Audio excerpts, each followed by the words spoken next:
Minister has audience with Yang di-Pertuan Agong in Kuantan. Malaysia reports 10 death cases, the highest fatalities in a single day.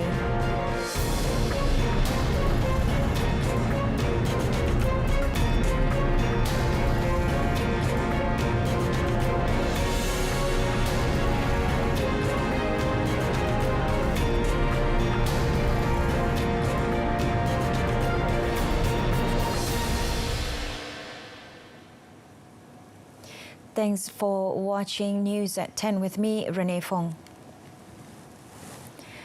Prime Minister Tan Sri Muhyiddin Yassin was granted an audience with the Yang di-Pertuan Agong Al-Sultan Abdullah Riayatuddin Al-Mustafa Billah Shah at Istana Abdul Aziz in Kuantan today. The vehicle carrying the Prime Minister was seen entering the palace compound at 4:40 p.m, escorted by the security team and several Pahang official cars. Also spotted was the official vehicle of Chief of Defence Force General Tan Sri Effendi Buang. After reports that the Premier was granted an audience with the King went viral since noon, police personnel and members of the press have been gathering at the main entrance of the palace since 2:30 p.m. Tan Sri Muhyiddin had earlier chaired the cabinet meeting in Perdana Putra, Putrajaya to discuss current issues and government affairs.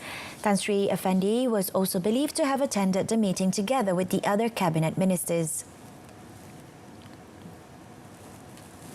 Malaysia recorded 710 new COVID-19 cases, bringing Malaysia's cumulative COVID-19 cases to 24,514. Of the new cases, only one was imported, while the remaining 709 were local transmissions. In a statement released by Health Director General Tan Sri Dr. Nur Hisham Abdullah, 467 individuals had recovered and discharged from hospitals today, bringing the total recoveries in Malaysia to 15,884, or 64.8% of total cases. Currently, Malaysia has 8,416 active cases, where 90 patients are being treated at the intensive care unit, with 29 of them required breathing support. Tan Sri Dr. Nur Hisham also said 10 new deaths were reported in the last 24 hours, making the death toll in Malaysia rises to 214.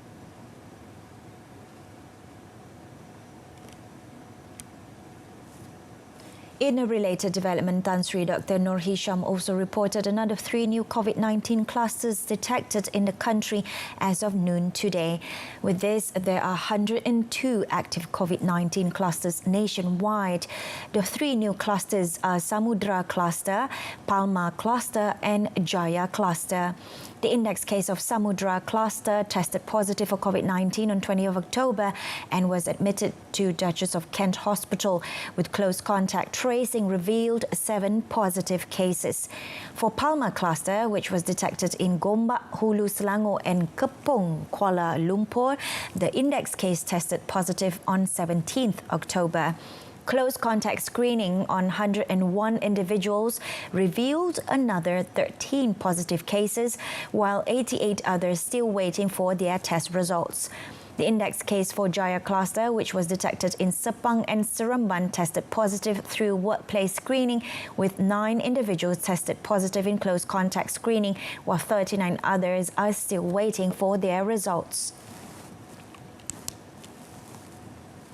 The National Security Council has decided to extend the Enhanced Movement Control Order (EMCO) at the Pokok Senam Prison in Kedah until 7th November.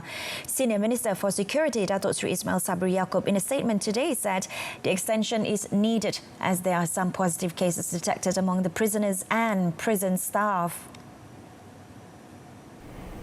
The EMCO was first enforced there on 11 October and was initially scheduled to end tomorrow. In related development, Datuk Sri Ismail Sabri said the EMCO at the Tawau Prison and Taman Ehsan Prison Quarters in Sabah will end on 25th October. However, he said both places are still subjected to the ongoing Conditional Movement Control Order (CMCO) imposed throughout Sabah. As of 21st October, the Health Ministry has conducted 1,250 screenings at the Tawau prison and 1,196 screenings at the Taman Ehsan prison quarters. The senior minister said no active cases have been recorded so far at the Tawau prison, while only 2 cases were registered at the Taman Ehsan prison quarters. The EMCO has been enforced at the prison and quarters since 11th September.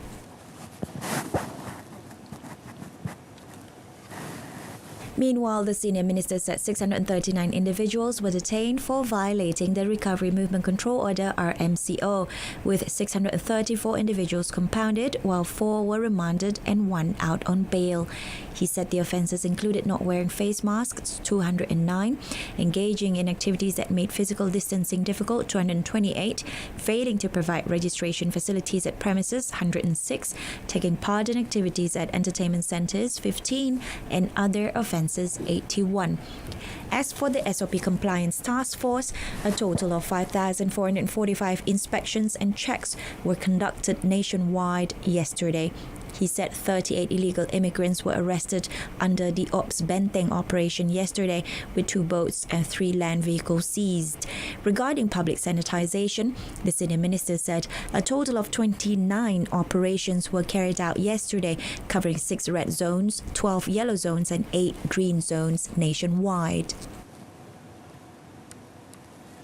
The Selangor Water Management Board, LUAS, managed to avoid another round of unscheduled water disruption after receiving 2 complaints of raw water source pollution at Lembangan Sungai Selangor and Sungai Langat.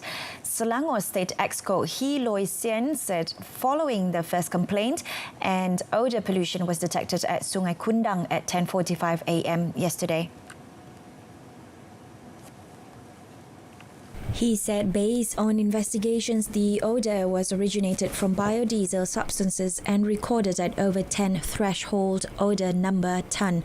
It was suspected to have come from the Kundang Jaya industrial area. A letter of order has been issued to the premises under Section 121, subsection 1 of the LUAS Enactment 1999 to stop effluent discharge immediately and to carry out cleaning operations. He further explained that LUAS has also conducted a decontamination exercise to control the pollution at the respective river. Meanwhile, the second complaint involving a diesel oil spill at the Putrajaya Lake around 9:35 a.m. yesterday was resulted from a skid tank leakage at the underground pipeline of the National Cancer Institute (IKN). He stated that the Putrajaya Corporation (PPJ) had instructed the IKN to immediately conduct cleaning works. LUAS, together with the other parties involved, will continue to monitor the situation to prevent further pollution. The Sarawak government has allocated 104.84 million ringgit to implement its 4th phase of assistance for the people in the state, dubbed Bantuan Khas Sarawak Kusayang 4.0 (BKSS 4.0), to help ease their burden in facing the COVID-19 pandemic. Chief Minister Datuk Patinggi Abang Johari Tun Openg today said the BKSS 4.0 would be executed through 7 measures to lessen the impact of the pandemic until the end of this year. 2 of the measures involve the continuation of the electricity and water supply bill discount until the end of December this year, which would benefit 686,847 electricity consumers and 568,247 treated water consumers throughout the state. A discount of 50% for house rental scheme of Sarawak Housing Development Corporation will also be given, covering a period of 3 months from October to December 2020. The Chief Minister said the 500 ringgit one-off assistance would be extended to 2,396 e-hailing drivers and 791 driving instructors in the state, which will cost the Sarawak government 1.59 million ringgit. A 50% discount for more than 10,000 hawkers renting local councils' markets and stalls will be extended until December this year. He said the Sarawak government will continue to provide a waiver of permits and licenses fees to petty traders, hawkers, night market and Tamu market traders under the state's local authorities, in addition to waiving rentals to small and medium enterprises at premises owned by the state's government, linked companies or a statutory body. The Asia-Pacific Economic Cooperation APEC members are committed in promoting the transitions of the micro, small and medium enterprises MSMEs into emerging digital economy. APEC SME Ministerial Meeting Chairman Datuk Sri Wan Junaidi Tengku Jaafar said they acknowledge the vital role of digitalization, innovation and technology in building resilient MSMEs. Datuk Sri Wan Junaidi explained that the participating APEC economies also discussed on the best methods in mitigating the impact of COVID-19 pandemic among MSMEs. He said more concerted efforts will also be conducted to encourage free, fair and open trade and investment among economies. Rata-rata lah di antara 40 ke 60% tu sumbangan SME ni di seluruh APEC countries menyumbang kepada KDNK negara tersebut dan juga kepada dia punya employment. Jadi dalam keadaan sedemikian, semua negara di APEC memandang bahawa platform untuk the new normal ini, untuk menggunakan teknologi dan digital ini mesti dah dipelopori sebagai satu wadah perjuangan untuk SME dan SMI. Datuk Sri Wan Junaidi said this after chairing the meeting in Kuala Lumpur, which was conducted virtually and attended by 21 representatives of APEC economies. Bank Muamalat Malaysia Berhad Bank Muamalat reassured that the targeted payment assistance will continue to be made available for its customers who are facing financial difficulties due to the prolonged COVID-19 pandemic in the country. The bank reiterated that it is committed in helping its customers through these difficult times by offering targeted payment assistance based on each customer's needs and financial situation. Bank Muamalat Chief Executive Officer Khairul Kamaruddin said the bank will continue to provide flexibility and extend temporary relief to customers who are facing difficulties in making financing payments as a result of the ongoing movement curbs and current uncertainties. While customers who earlier declined the targeted payment assistance but are now facing loss of income and reduced income due to the movement restrictions are encouraged to apply for the targeted payment assistance, which includes restructuring and rescheduling of payments. Customers may do so by filling in the post-moratorium payment assistance application form available at Bank Muamalat website or contact the Bank Customer Service Centre for further assistance. As of 21st October, 83% of applications for payment assistance from individual customers and 100% of applications for payment assistance from small and medium enterprises SME customers have been approved by the bank.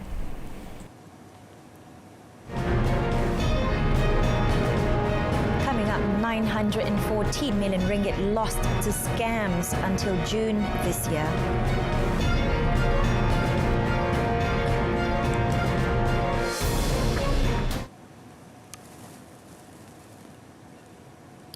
The Securities Commission Malaysia SC has reported a total loss of 914 million ringgit to scams for the first half of this year, with most of the cases carried out via social media platforms.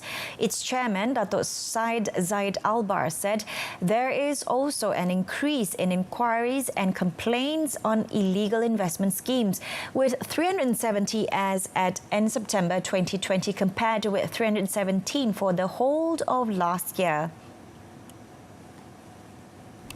Datuk Syed Zaid further explained that there has been a rise in clone firm scams when the scammer tries to deceive prospective victims to invest in non-existent schemes by impersonating as a legitimate licensed entity.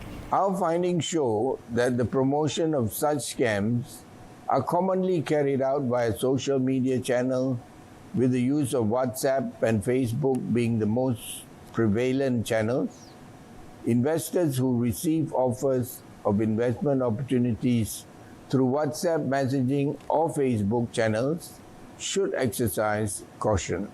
Speaking at the SC Virtual Invest Smart Fest 2020, Datuk Said Zaid added that an internal task force has recently been established so that the SC can focus on investigating and taking enforcement action against the perpetrators.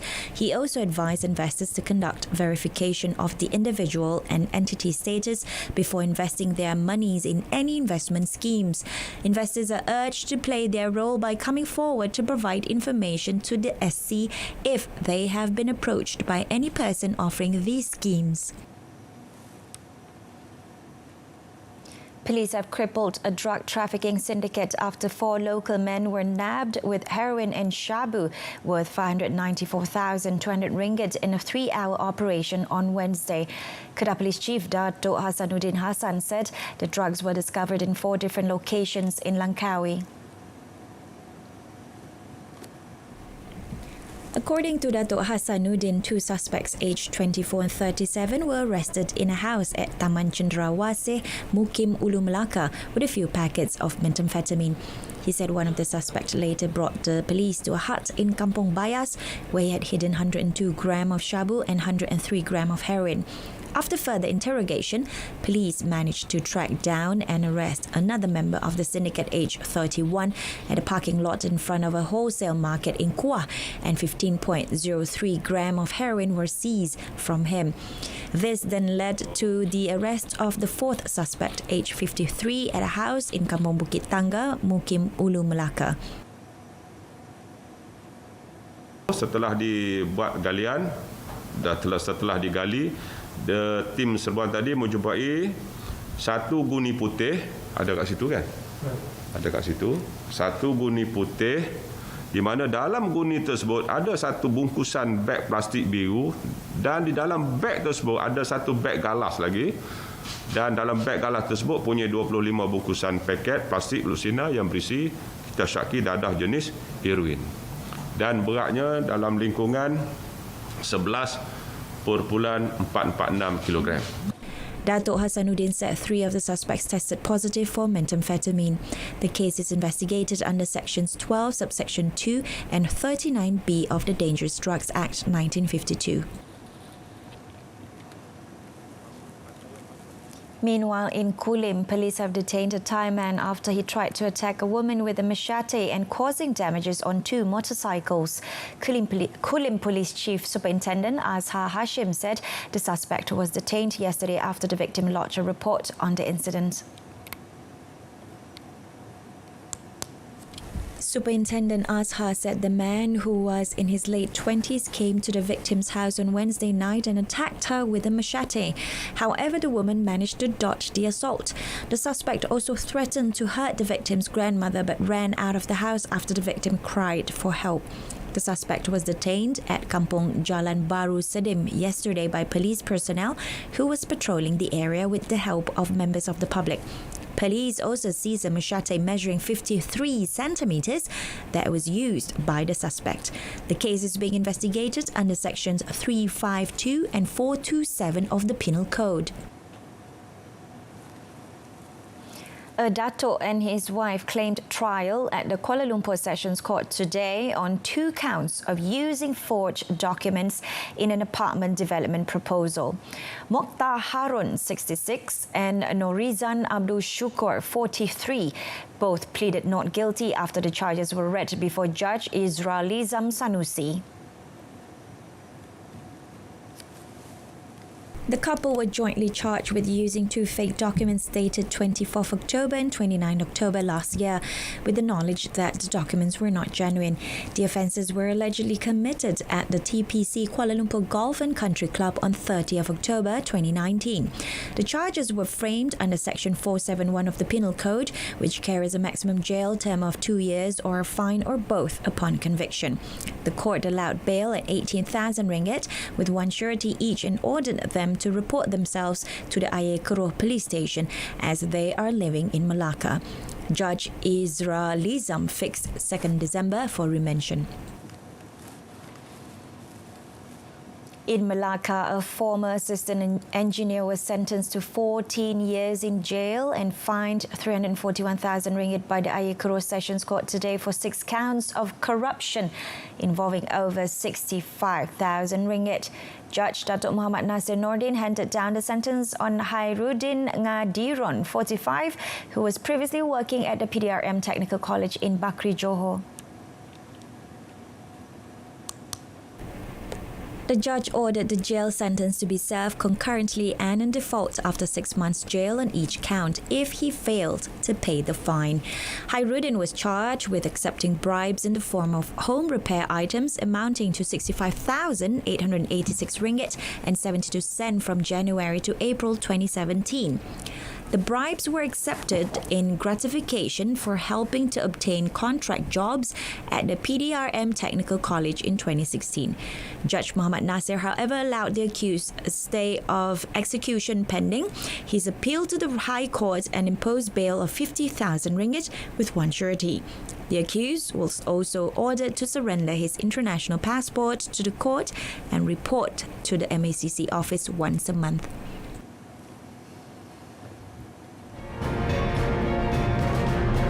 Coming up in the foreign news, UK affirms real progress made in Brexit talks.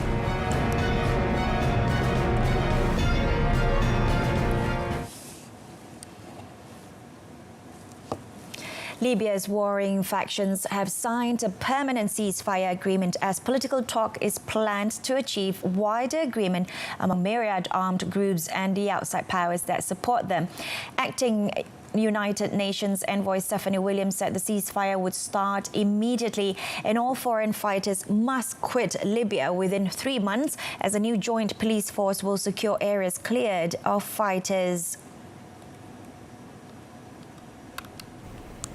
As the first commercial passenger flight in more than a year crossed front lines from Tripoli to land in the eastern city of Benghazi on Friday, Williams hailed both sides for reaching a deal. The agreement was reached after the internationally recognized Government of National Accord (GNA) in June beat back Khalifa Haftar's eastern-based Libyan National Army (LNA) from its 14-month assault on the capital. Since then, front lines have stabilized west of central coastal city of Sirte and eastern forces have ended an 8-month blockade of Libyan oil output and exports that was strangling state finances on both sides. Williams told a news conference on Friday after the ceasefire agreement signing in Geneva that there were good indications that the oil installations of Ras Lanuf and Sidr will be ready to resume production in the near future in a very short period of time. Who have lost loved ones, who have been Britain and the European Union have made real progress in Brexit trade talks on Friday, as Britain Trade Secretary Liz Truss saying that a deal is possible. But if the bloc does not come to an agreement, then Britain will leave without a deal. Britain formally left the EU in January and it has focused on negotiating new trade pacts with countries around the world as its status quo transition period ends on 31st December. We're in intense negotiations with the EU. We've made real progress and we want to get a good deal with the EU, a deal like they have with Canada, which we think is perfectly reasonable. We're making good progress on the negotiations. But what we can't do is sign up to something that affects our sovereignty and our ability to set our own rules and regulations. Those are really important principles. She also said that Britain and Japan had formally signed a trade agreement on Friday, marking Britain's first big post-Brexit deal on trade as it continues to struggle to agree on a deal with its closest trading partners in the European Union. Britain has said the deal meant 99% of its exports to Japan would be tariff-free and that it could increase trade by £15.2 billion, $19.9 billion in the long run, compared with 2018. The deal removes Britain's tariffs on Japanese cars in stages to zero in 2026, which is the same as in the Japan-EU trade agreement. President Donald Trump and challenger Joe Biden traded accusations of graft and clashed on the COVID-19 pandemic, but without landing a knockout blow 12 days before the election in a final debate that many saw as Trump's last big chance to change the narrative. Perhaps the most startling aspect of the debate in Nashville, Tennessee, turned out to be the relative civility compared to the disastrous first debate last month, when Trump spent much of the time shouting front-runner Biden down. The most heated early exchanges were over mutual accusations of graft. Trump had signaled he'd try to damage Biden with his pursuit of murky accusations that his son Hunter was involved in graft in China and Ukraine, while Biden was vice president under Barack Obama. Biden flipped the attack, saying no wrongdoing had ever been shown by his family and that serious questions were mounting around Trump himself, including his holding of a bank account in China and failing to publish his U.S. tax returns. But Biden's heaviest weapon, as throughout his campaign against Trump, was criticism of the president's handling of the coronavirus crisis, which has now killed some 220,000 Americans. The U.S. presidential election is set to be held on 3rd November. Do it. Presidents we've had in modern history.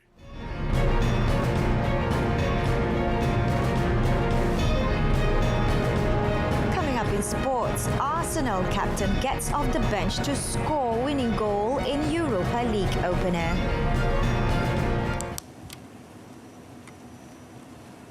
We begin with the Europa League. Pierre-Emerick Aubameyang came off the bench to rescue Arsenal as they got their Europa League campaign off to a winning start with a 2-1 victory over Rapid Vienna.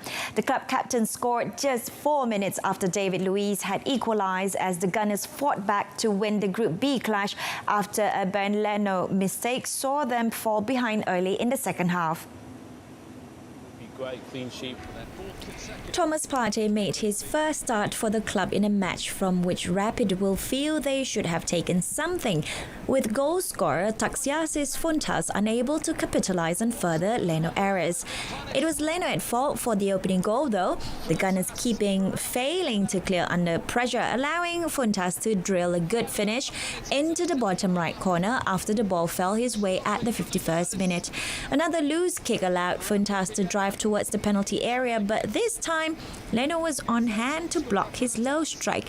The Gunners drew level with 20 minutes remaining. Nicolas Pepe's deep free kick glanced in by David Luiz, who's rose unchallenged in the heart of the penalty area.